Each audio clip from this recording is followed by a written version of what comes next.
इस वीडियो में हम क्लास 9 हिंदी स्पर्श बुक का चैप्टर नंबर 7 धर्म की आड़ का सारांश पढ़ेंगे। धर्म की आड़ एक विचारात्मक निबंध है। इसमें धर्म की आड़ में सांप्रदायिकता फैलाने वाले लोगों पर चोट की गई है। निबंध का सार इस प्रकार है। आज चारों ओर धर्म के नाम पर पागलपन छाया हुआ है।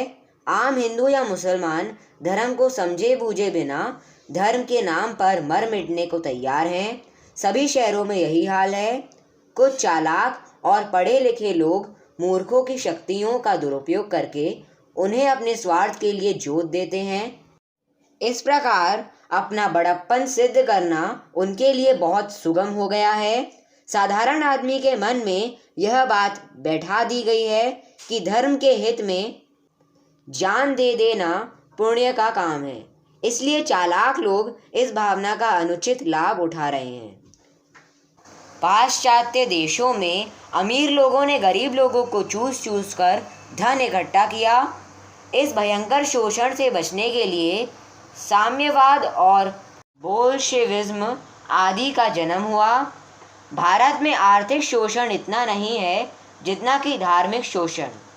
यहाँ धन की मार की बजाय बुद्धि की मार अधिक प्रभावी है।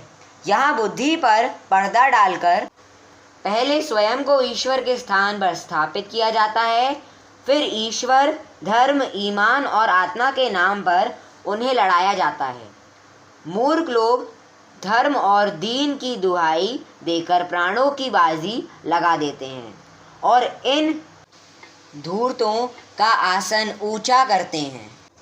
धर्म के इस भीषण व्यापार को रोकने के लिए साहस और दृढ़ता आवश्यक है, वरना भारत में झगड़े कम ना होंगे।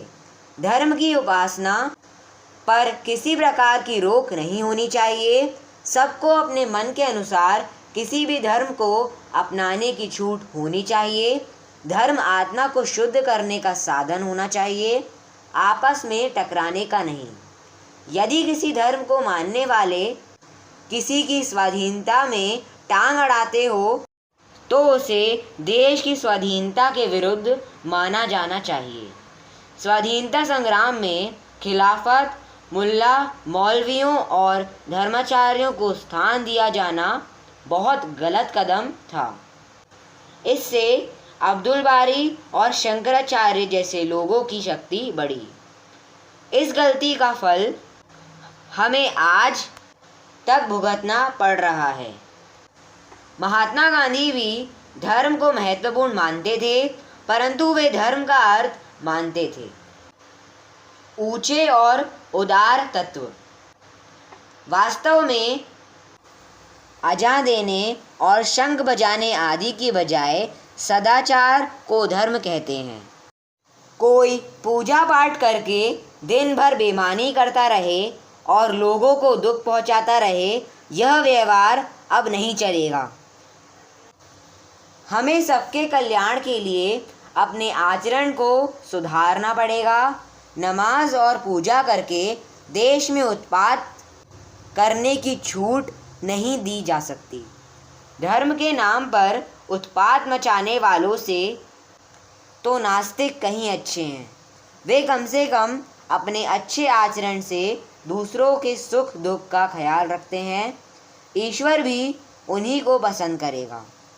ईश्वर पवित्र नाम पर अपवित्र आचरण करने वालों को यही कहेगा, तुम मुझे मानो या ना मानो, परंतु दया करके अपनी पशुता को छोड़ो और आदमी बनो।